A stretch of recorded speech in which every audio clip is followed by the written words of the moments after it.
কাঁচা আমের মজাদার টেস্টি ক্যান্ডি। দেখতে ঠিক হুবহু মিষ্টির মতো, বাট এগুলো কিন্তু ক্যান্ডি। কাঁচা আম ফুরানোর আগেই এই মজাদার ক্যান্ডিটি বানিয়ে ঘরে সংরক্ষণ করুন। তাতে করে সারা বছর খেতে পারবেন। আমি এখানে 1.5 কেজি আম নিয়েছি। আমগুলো কাঁচা। তো আমি আমগুলোকে ধুয়ে সুন্দর করে খোসা ছাড়িয়ে নেব। খোসা ছাড়ানো হয়ে গেলে তারপরে আপনাদেরকে প্রসেসগুলো দেখিয়ে দিব কিভাবে এই আমগুলোকে ক্যান্ডিতে পরিণত করবেন। আপনারা সবাই কম বেশি অনেক ধরনের আচার তৈরি করতে পারেন। আমি জানি সব আপুরাই অনেক সুন্দর সুন্দর আচার তৈরি করে, কিন্তু এভাবে ক্যান্ডি তৈরি করলে যেমন বাচ্চাদের জন্য খেতে সুবিধা, তেমনি এগুলো কিন্তু স্বাস্থ্যসম্মত। আসলে আমি এখানে যেভাবে করেছি সেটা কিন্তু টোটালি কোনো তেল ছাড়া। আমরা জানি আচার কিন্তু আসলে তেল ছাড়া হয় না। আচার সারা বছর ধরে সংরক্ষণ করতে হলে আসলে কোনো না কোনো রকমের তেল প্রয়োজন হয়। আর তেল কিন্তু শরীরের জন্য প্রচন্ড রকম ক্ষতিকর এবং অস্বাস্থ্যকর। যেটা তেল রেখে দিলে এটা এক ধরনের বিষে পরিণত হয়, বিশেষ করে সরিষার তেল যেটা। তো যাই হোক, দেখেন আমি আমগুলোকে সুন্দর করে কেটে টুকরো টুকরো করে কেটে নিয়েছি। এগুলোকে একটু আধা ঘন্টার মতো পানিতে ভিজিয়ে রেখেছিলাম যেন আমের কষগুলো চলে যায়। কষ চলে যাওয়ার পরে কিন্তু এই আমগুলো আমি একরকম আম আমি সিদ্ধ করতে দিয়েছি, আর এগুলোকে আমি চিনি মেখে দিয়েছি। ওগুলো আমি চিনি দিয়ে তৈরি করব এবং এগুলো আমি গুড় দিয়ে তৈরি করব। এর মাঝখানে সিদ্ধ হয়ে গেলে আমি এগুলোকে তুলে নিয়েছি এবং একটা আচারের মশলা বানিয়ে নেব। এখানে আমি দিয়েছি 5 ফোড়ন, এখানে দিয়েছি মিষ্টি মৌরি এবং 4-5টা শুকনো মরিচ। এগুলোকে ভেজে নিয়ে, হালকা ভেজে নিয়ে আমি গুঁড়ো করে নেব, যেভাবে আমরা আচারের মশলা তৈরি করি আর কি, একদম সেম সেম। তো তারপরে আমার আমগুলো ঠান্ডা হয়ে গেলে, সিদ্ধ করা আমগুলো যখন ঠান্ডা হয়ে গেছে তখন আমি ব্লেন্ড করে নিয়েছি। দেখতে পেলেন আমি কিন্তু কড়াইতে কোনো রকম তেল ইউজ করিনি। আমি ডিরেক্টলি ফ্রাই প্যানের ওপরে ব্লেন্ড করা আমটা ছেড়ে দিয়েছি। এই আমটাকে নেড়েচেড়ে আমের মধ্যে যে পানিটা আছে সেই পানিটাকে একটু শুকিয়ে নেব। এর জন্য একটু সময় দরকার, একটু ধৈর্য দরকার। ধৈর্য সহকারে একটু আমের পানিটা শুকিয়ে নিচ্ছি। আমি এখানে কাট করে করে পানিটা শুকিয়ে নিয়েছি, কারণ আপনারা ভিডিও বড় হলে দেখতে চাইবেন না, ঠিক এই জন্য আপনারাও কিন্তু ধৈর্য সহকারে পানিটা শুকিয়ে নেবেন। তারপরে আমি দিয়ে দিচ্ছি স্বাদ মতো লবণ, মরিচের গুঁড়া এবং হলুদের গুঁড়া। মরিচের গুঁড়া এবং হলুদের গুঁড়া এখানে আমি দিয়েছি একটু টেস্ট আনার জন্য, এবং হলুদের গুঁড়াটা দিয়েছি কালার যেন সুন্দর আসে সেজন্য। এখানে কেউ চাইলে চিলি ফ্লেক্সও ইউজ করতে পারেন, আমি পাউডার মরিচটা ইউজ করেছি।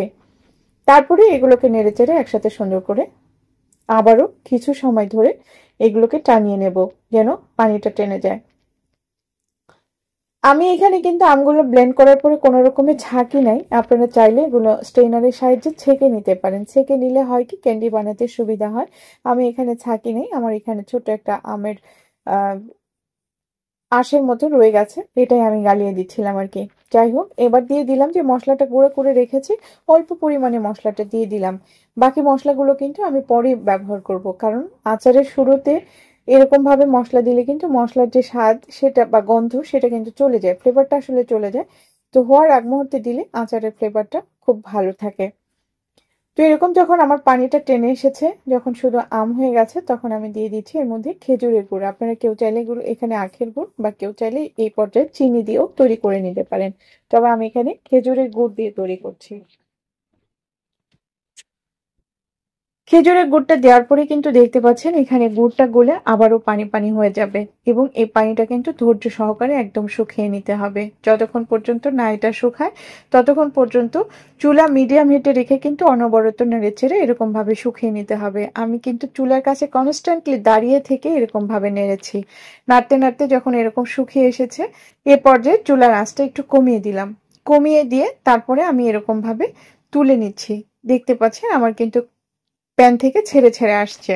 আর চুলার আঁচটা বাড়তে থাকলে কিন্তু এইভাবে ছেড়ে ছেড়ে আসবে না।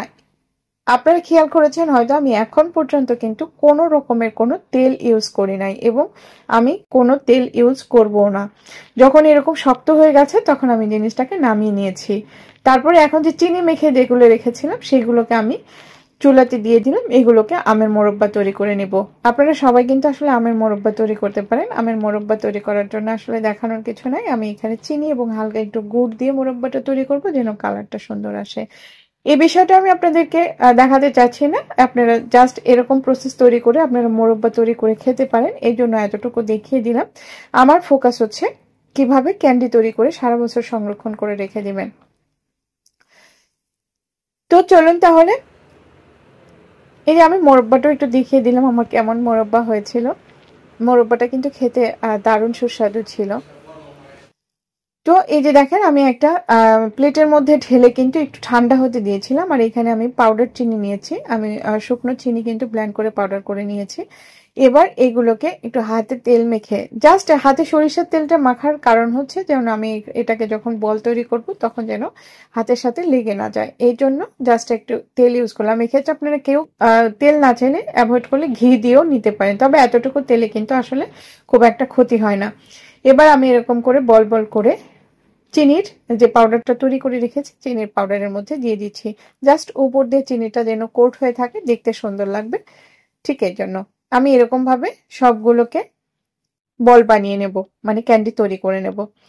এই আচারটা খেতে যে এত মজা, আপনি প্রত্যেকটা বাচ্চাকেও খাওয়াতে পারবেন, নিজেরাও খেতে পারবেন, এবং এটা কিন্তু বেশ কিছুদিন ফ্রিজে রেখে সংরক্ষণ করে খেতে পারবেন। আর আমি এর মধ্যে আমি অল্প করে বানিয়েছি জন্য কোনো রকম কিন্তু ভিনেগার ইউজ করি নাই। আপনারা চাইলে যেহেতু বেশি সময় সংরক্ষণ করতে চান তাহলে ঠিক এর মধ্যে ভিনেগার দিয়ে আপনারা এরকম ভাবে ক্যান্ডি তৈরি করে নেবেন, তাতে করে কিন্তু আপনি সারা বছর এটাকে সংরক্ষণ করে খেতে পারবেন। তো আজ এ পর্যন্তই, দেখা হবে নেক্সট কোনো ভিডিওতে। ভালো থাকবেন, দোয়া করবেন। আল্লাহ হাফেজ।